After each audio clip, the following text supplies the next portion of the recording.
Vážení přátelé, vítejte u dalšího podcastu WebTop 100, tedy rozhovorové platformy, na které se bavíme se zajímavými a inspirativními lidmi z prostředí českého digitálu, jak jsme ostatně zvyklí. Naším dlouhodobým mediálním partnerem je magazín Marketing Journal, na kterém ostatně tyhle podcasty můžete dlouhodobě najít. V rámci dnešního rozhovoru přímo navážeme na vlastně velmi pozitivně přijatou přednášku mýho dnešního hosta, kterou měl na letošním UX Day. Vítám tady Honzu Mikulce, ahoj. Ahoj. Honza Mikulec z agentury Pixman a budeme se spolu bavit o designu, konkrétněji pak dark patterns v designu a ještě konkrétněji o tom, jak do hry vstupují nástroje umělé inteligence a jak moc si na ty nástroje umělé inteligence v rámci designování digitálních produktů, řekněme, dávat bacha. Ještě než začneme s rozhovorem, rád bych poděkoval za podporu generálnímu partnerovi letošního ročníku soutěže WebTop 100 společnosti SiteOne. Jestli chcete a potřebujete digitální řešení, které vašemu biznesu opravdu pomůže růst, SiteOne vám ho navrhne, vytvoří a postará se o jeho bezproblémový provoz, protože SiteOne spojuje biznis a digitální technologie. www.siteone.cz.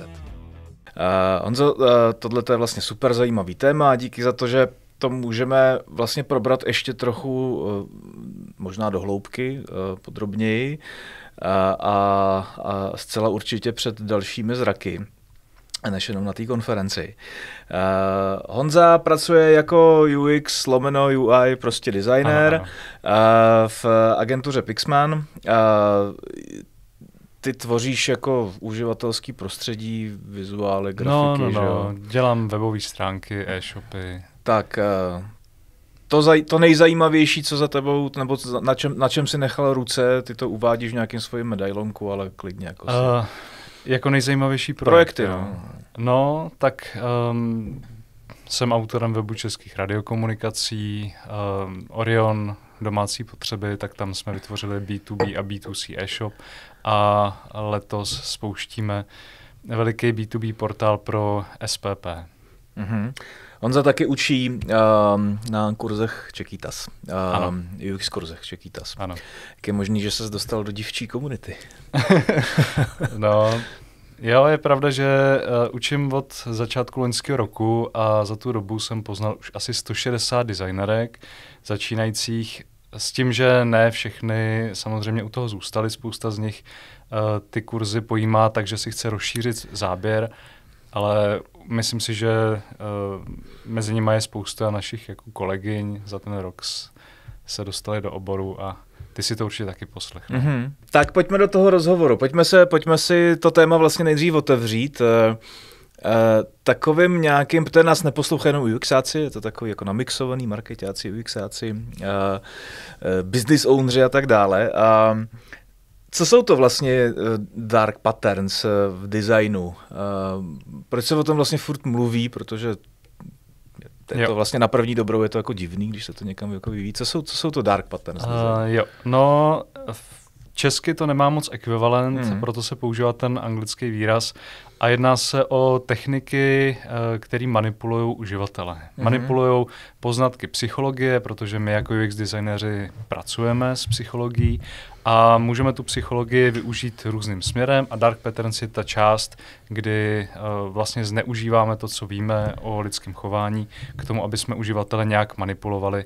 A zároveň já to vnímám tak, že ta manipulace jde proti zájmu uživatele.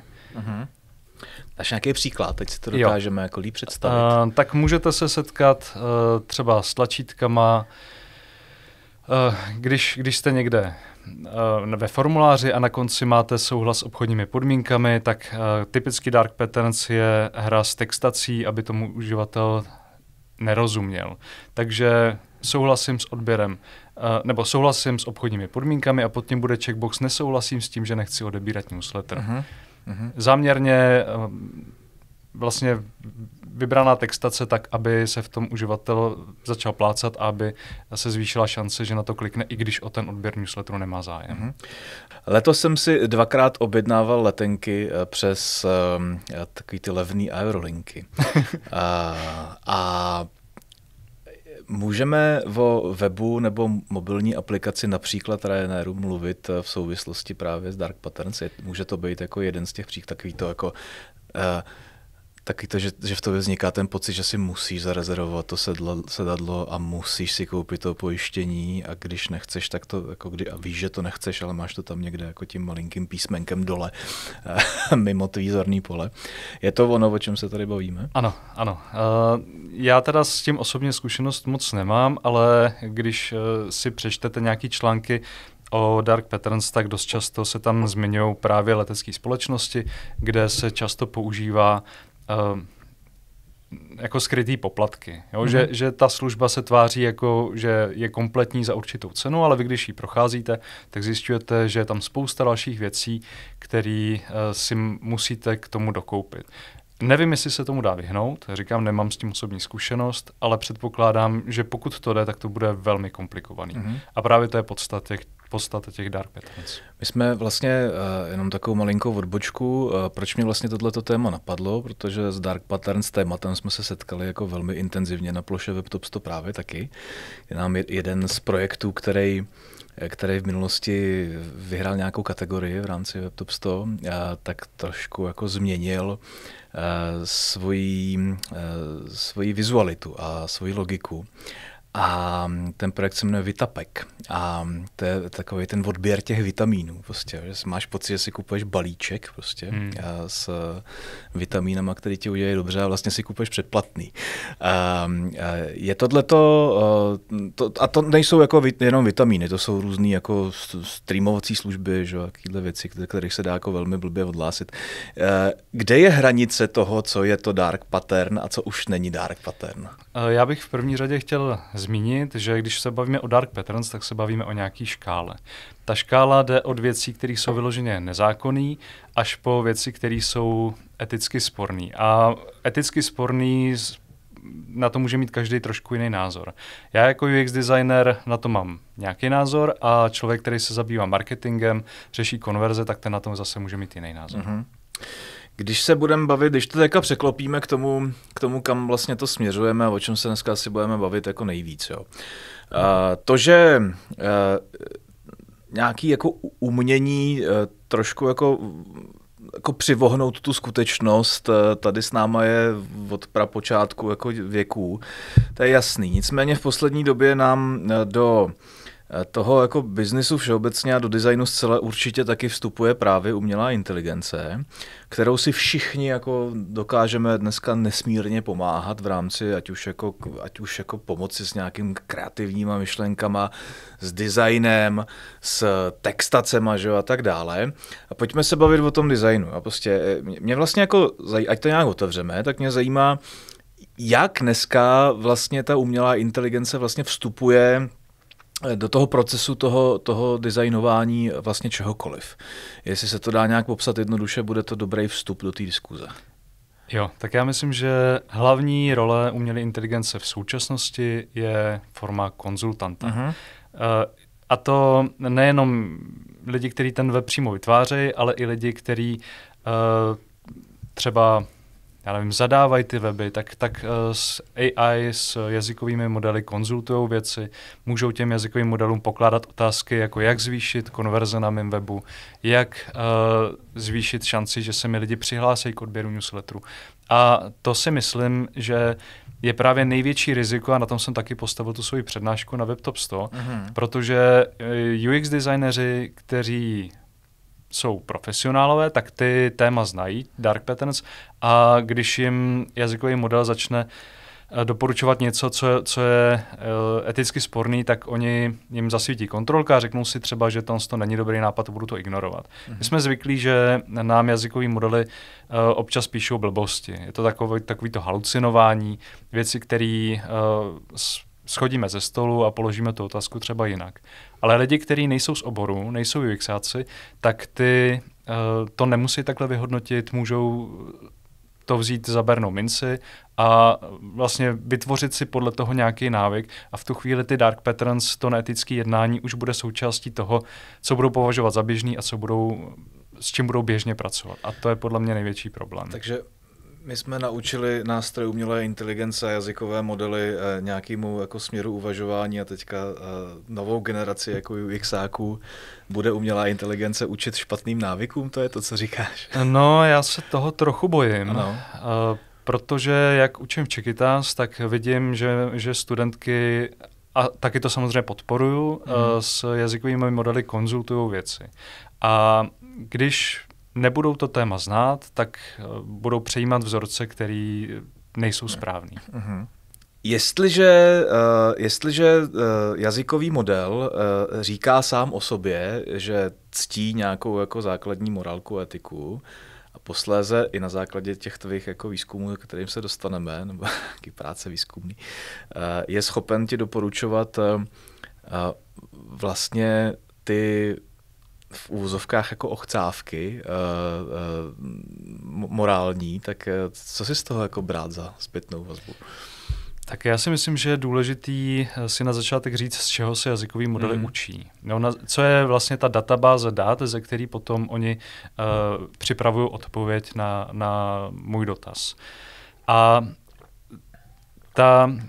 to spektrum dat je široký. Patří tam odborné studie, které jsou recenzované, patří tam články na webech, patří tam diskuze, které můžou být moderované, nemusí být, jsou anonymní.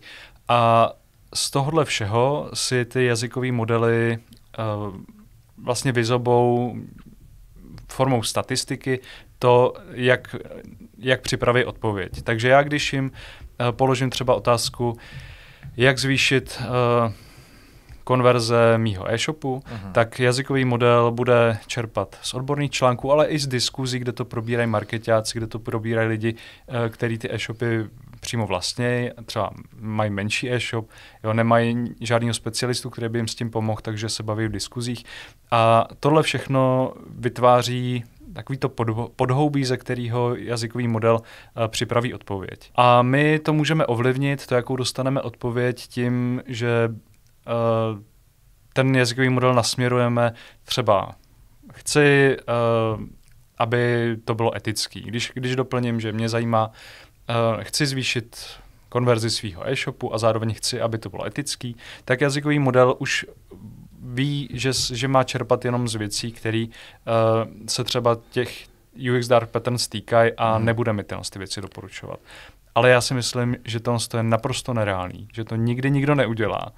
A proto jsem vlastně v tom svém výzkumu se zaměřil, jsem s tím vůbec nepracoval a zaměřil jsem se na otázky, které můžou lidi reálně pokládat a pak jsem si vyhodnocoval, jak je ten výstup vlastně na nějaký škále. Klidně se k tomu jako dostaňme, ten výstup je jaký? Bylo to pro tebe jako překvapující nebo ses utvrdil v nějakém přesvědčení, který v tobě nějak bobtnalo?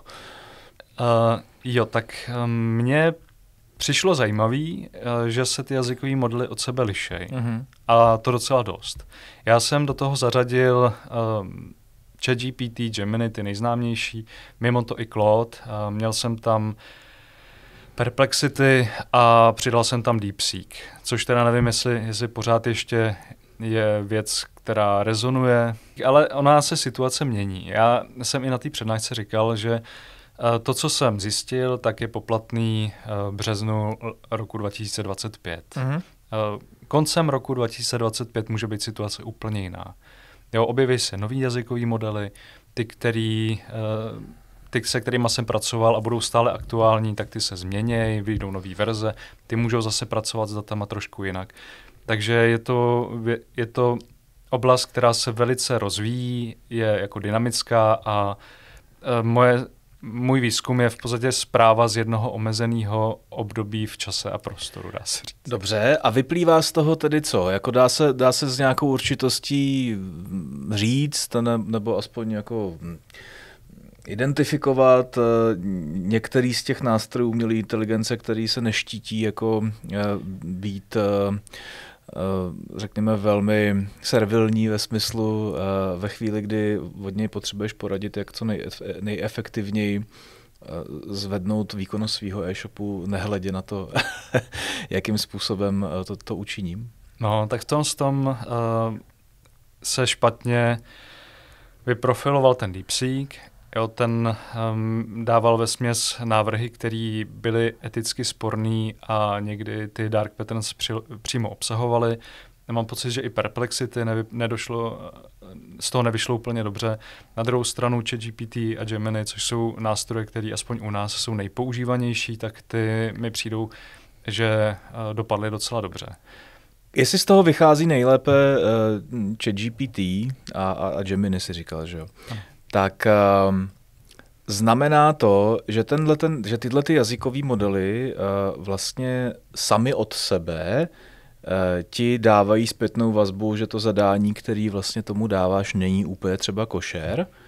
Velice často. Ano. Velice často a co mě příjemně překvapilo, že když se ptám na něco, co může být nezákonný, jako třeba falešný recenze, tak tam mě na to upozorní. Přímo mi řeknou, že podle téhle legislativy, já si teďko nevybavu, co to je přesně za legislativu, se jedná o jako nezákonný postup, který může být postižitelný sankcema třeba. To ti řekne jako jeden jazykový model a druhý jako se k tomu tváří nějak, nebo staví nějak neutrálně, jo? Nebo...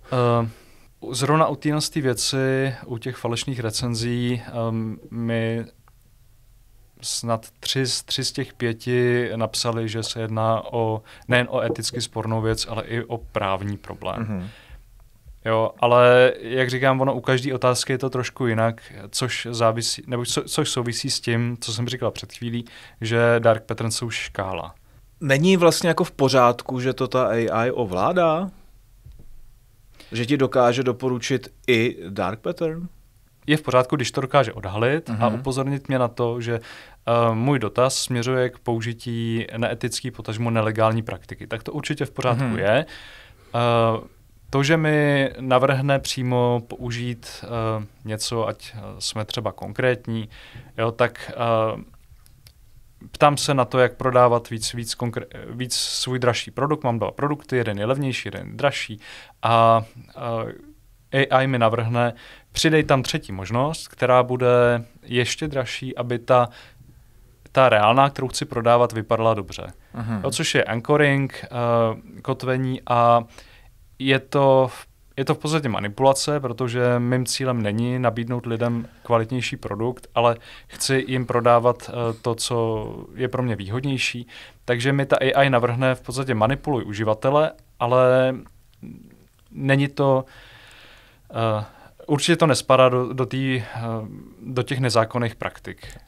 Mně jde o to, že marketing jako od věků je prostě plný manipulací. Marketing, například takový politický, se bez manipulací vlastně neobejde. A teďka je jako otázka, jestli dostaneme se možná jako k nějaké jako regulaci. Jo? Jakým způsobem se s tím,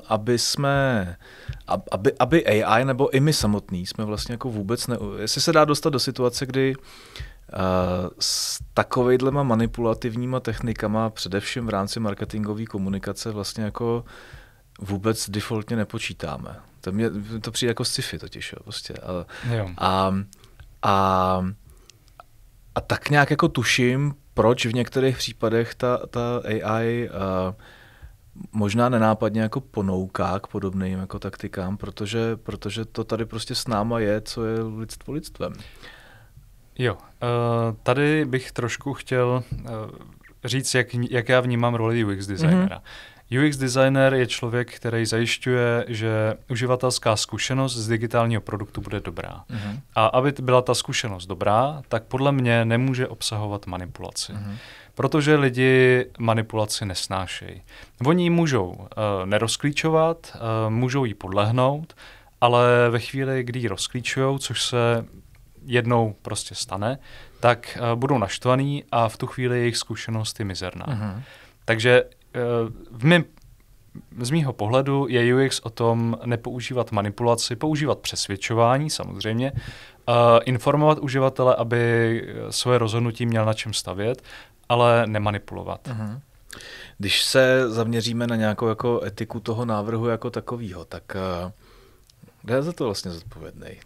Ty si jako designer vezmeš na pomoc umělou inteligenci, konzultuješ, ale za to finále vlastně... Jako vždycky já. Vždycky jsem za to zodpovědný já, protože to je stejný, jako kdybych se zeptal kolegy, tak dostanu nějakou zprávu, nějaký názor a stejně tak dostanu názor od AI.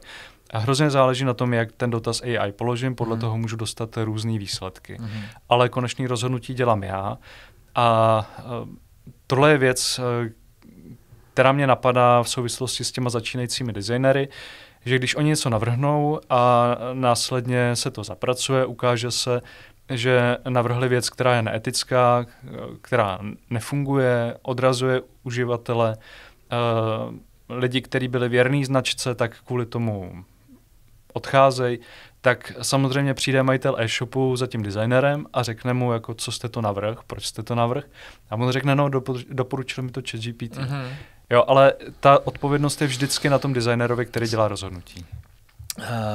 Existuje už dneska něco, jako jsou možná jako guidelines pro používání umělé inteligence v rámci toho designového procesu? Nebo jestli je něco jako už kodifikovaného?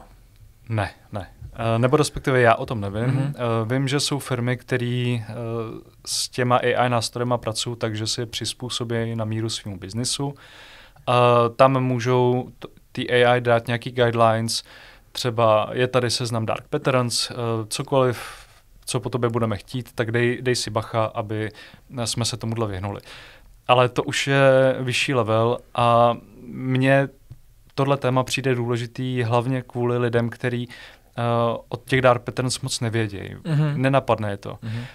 A já třeba dost často se setkávám na LinkedInu s tím, že se objeví článek a v tom článku se píše, tohle jsou skvělý tipy, jak zvýšit konverze svého e-shopu, jak zvýšit počet lidí, kteří se přihlásí k odběru newsletteru, jak udržet lidi, kteří odebírají vaši službu, aby s ní neskončili, když je to s nějakým předplatným. A já vidím, jak nejen ten člověk, co ten příspěvek postnul, ale i spousta komentujících je nadšená. Nadšená, že vidějí tady něco, nějaký jako hack, jo, který můžou použít k tomu, aby zlepšili svůj biznis. A ono je to atraktivní. Já i na těch kurzech Čekytas, který učím, tak vím, že studentky psychologie strašně zajímá. Všechny to baví. Všichni chtějí znát ty techniky, které fungují. A je to samozřejmě super, jenom je potřeba si uvědomovat, že teď mě napadlo, s velkou silou přichází velká zodpovědnost. Není to ze Star Wars citace? Nevím. No, tak pod to bych se podepsal, že ve chvíli, kdy ty psychologické techniky znáte, víte, co funguje na lidi, tak zároveň s tím musíte nakládat zodpovědně. A jak to ty lidi učit s tím nakládat zodpovědně? Podle mě je nejdůležitější to téma dark patterns otevírat, mluvit o tom, že nějaký dark patterns existují, mluvit o tom, že když se na webu setkám s tím, že já nevím, přihlášení k odběru služby je velice snadný, ale odhlášení se stává z 6 kroků. Jo? A lidi, když nevědějí o tom, že tam je technika, která je velmi dobře navržená a velmi dobře vyzkoušená, že funguje, tak si můžou říct, no dobře, no tak ta služba se chce fakt ujistit, že nechci odejít a mají tendenci být schovývaví. Ale když lidi budou vědět, že my jako designéři pracujeme s psychologií, známe ty principy, tak si řeknou, aha, tady tahle služba zneužívá prostě dark patterns k tomu, abych neodešel a nejen, že mě to podpoří v tom, že ten odchod skutečně dokončím, ale ještě to ve mně vytvoří nějakou averzi nebo negativní emoce spojený s tou značkou. A to je podle mě jediná věc, která za prvý bude chránit uživatele, aby si uvědomovali, že je s nima manipulováno, a za druhý bude dávat firmám zpětnou vazbu, že když dark patterns používají, že jim to obchodně nepomůže. Těm firmám to nicméně prokazatelně obchodně pomáhá. A to je právě ten střed, do kterého se vlastně jako chci dostat. Jo? Že jak je možný, že to je téma, o kterém se baví, který je nasvícený, jako v UX komunitě je nasvícený, nicméně v biznisový velmi málo. Jo? Prostě a teďka, když si to vezmeš jako od čest výjimkám, jo? Ale od live service služeb, přes banky, telefonní operátory, tyjo, prostě to je masakr, že prostě odejít nějak jako stylově prostě a velmi rychle. Tak všude se s nějakým takovýmhle jako buď jako malinkým, anebo velmi silným dark patternem jako setkáš, jo. A existuje nějaký recept na to, jakým způsobem jako předcházet takovému tomu konfliktu zájmu toho biznisového ownera a tebe jako UXáka, který má jako na srdci to blaho toho uživatele, že jo, a ten business owner má na srdci jako ty peníze, že jo, prostě jako, a to blaho uživatele, to je takový krásný pojem, který určitě bude v rámci toho procesu jako vydělávání těch peněz skloňovat taky, ale vlastně to je až někde na třetí koleji. Jo, tady teďkon si položil velice dobrou otázku, kterou je hrozně důležitý zodpovědět a doufám, že lidi, co to poslouchají od začátku, se sem dostali. Není střet mezi UX a biznisem. UX správně je, pokud se dělá správně, tak je pro biznisový. A my i to, že se bavíme teď o těch UX Dark Patterns, není důkaz toho, že jsme jako banda Mirků Dušínů, který jsou správňácký a můžou si dovolit být jako eticky na výši, ale my víme, že Dark Patterns fungují krátkodobě, nefungují dlouhodobě. A když se bavím s marketákama, tak jeden z parametrů, který je pro jejich biznis strašně důležitý, je udržení návštěvníka, udržení jako zákazníka, zvýšení nějaký věrnosti. A to jsou parametry, které jsou strašně důležitý, jsou jednoznačně biznisový a Dark Patterns je objektivně ničí. Uh-huh. Když lidi zjistí, že je s nimi manipulováno, tak i když tu značku předtím měli rádi, tak od ní odejdou. Budou hledat alternativu, protože nikdo nemá rád, když je s ním manipulováno. Zkusme si to možná jako demonstrovat na nějakém příkladě, kdy jako je známý, že od té značky vlastně jako odcházejí uživatelé kvůli tomu, že mají někde nějaký jako problém v rámci té své zákaznické cesty a životního cyklu s tou firmou, které prožívají. Jo, tak jeden z takových známých příkladů je Amazon, kde zřídit si účet je velice snadný, odejít od Amazonu je velice složitý. A přestože se teď bavíme o situaci, kdy ty lidi už vlastně odcházejí, chtějí tu službu ukončit, takže z pohledu Amazonu by je vlastně vůbec zajímat nemuseli. Důležitý je, že ty lidi o tom nemlčejí. Takže když se podívám, jak se píše třeba o Amazonu, tak se tam ta zkušenost, tato negativní zkušenost na internetu objevuje. A lidi se s tím setkávají, ať už ve formě nějakých poznámek při uhodnocení firmy nebo v článcích. Jo, Dark Patterns, to téma, když o tom někdo napíše článek, tak samozřejmě uvádí příklady a ten Amazon tam rezonuje. Jo, takže je to něco, co jednoznačně poškozuje značku, která sype obrovský peníze do toho, aby měla dobrý jméno, ale pak takovouhle vlastně hloupostí si to jméno, si tu kredibilitu hrozně snižuje. Jo. Když se vrátíme vlastně jako k té provázanosti s umělou inteligencí, máš nějaký odhad, jakým způsobem se bude zbližovat to AI a ten designer v brzké budoucnosti, jestli to bude stále jako konzultant, přítel na telefonu, respektive přítel na monitoru, nebo se bude dít to, co se děje jako v jiných oblastech našeho bytí, že tu roli prostě toho designéra to začne pomalu jako přebírat a zastávat taktéž? Určitě.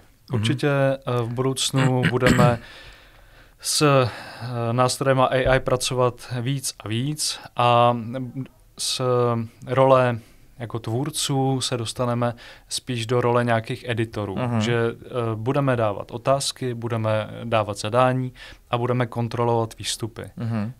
Jakým způsobem můžeš nebo je ve tvých rukou možnost trénovat AI model takovým způsobem, aby ti ty výstupy jako nedával špatný? Nebo takový, který nechceš?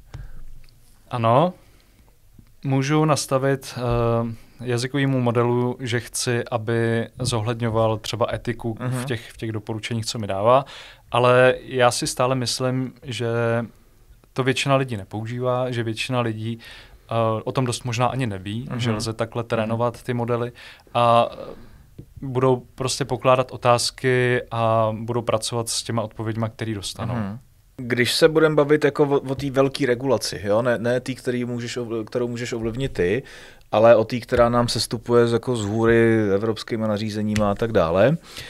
Je to něco, co ty sám považuješ za, řekněme, prospěšný pro další rozvoj jako UX, uživatelského zážitku, ať už v rámci jako onlineu, anebo vlastně kdekoliv? Potřebujeme to v době rozvíjející se umělé inteligence?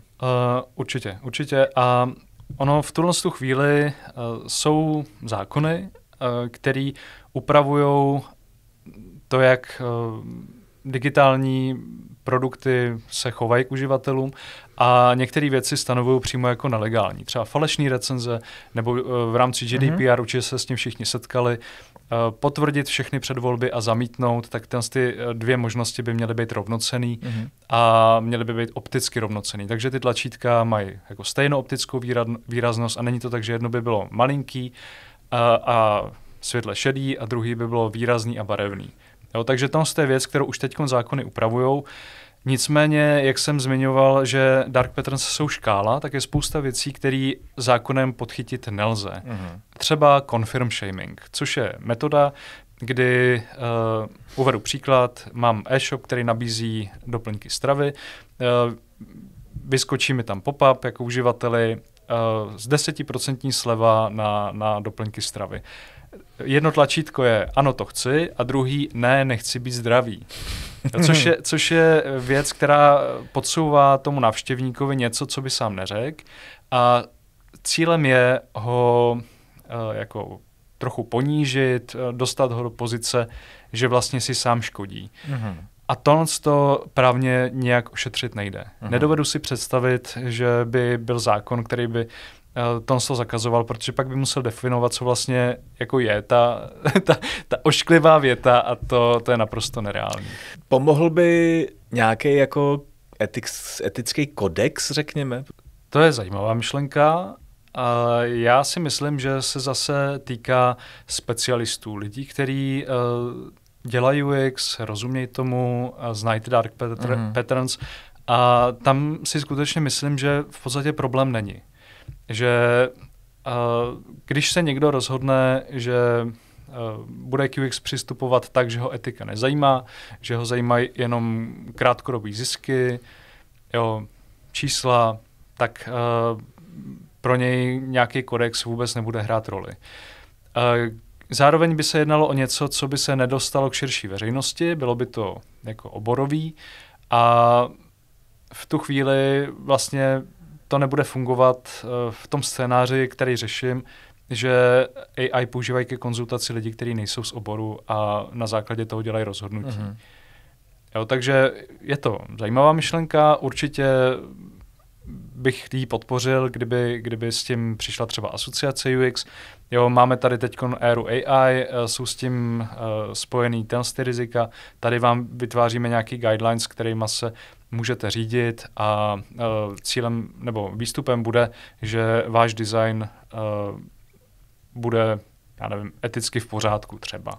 Tak to bych podpořil, ale nelze to vynucovat a určitě to neovlivní lidi, kteří nejsou z oboru. Kdybys měl na závěr říct nějaké jako doporučení, především pro ty začínající UXáky, kteří do toho oboru jako naskakujou, a případně pro všechny ostatní, kteří začínají intenzivněji zařazovat do svého workflow právě konzultaci s jazykovými modelama.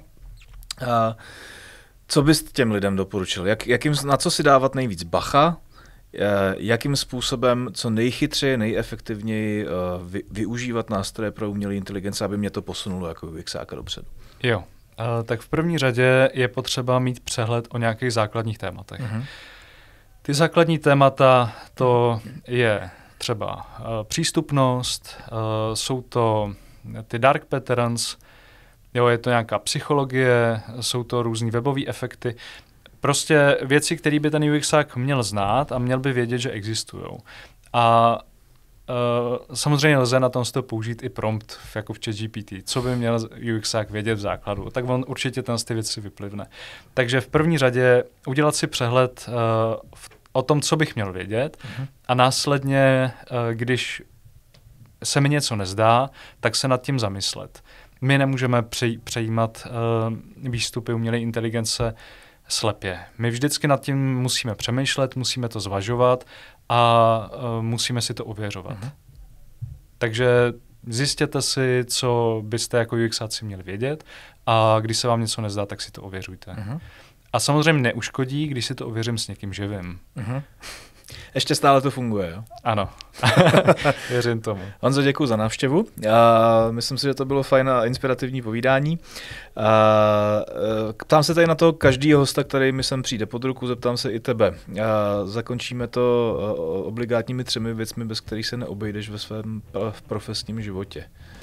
Jo, tak v první řadě jednoznačně zvědavost. UXák musí být zvědavý, musí ho zajímat věci. I to, že jsem se ponořil do toho tématu, tak vychází hlavně z toho, že mě to prostě zaujalo a že jsem zvědavý. Druhá věc, jednoznačně můj tým. Člověk sám zvládne hodně, ale když má kolem sebe lidi, na který se může spolehnout, tak zvládne ještě víc. No a třetí věc, asi nějaký nástroje. Bez nich bych neměl v čem pracovat. Řekni nějaký klíčový. V tuhle chvíli samozřejmě Figma, že jo, co si budem. V minulosti to bylo XD a v budoucnu to bude možná něco úplně jiného. Nějaká umělá inteligence. Dost možná. OK, děkuji za návštěvu, jsem rád, že jsi přišel. Taky děkuji.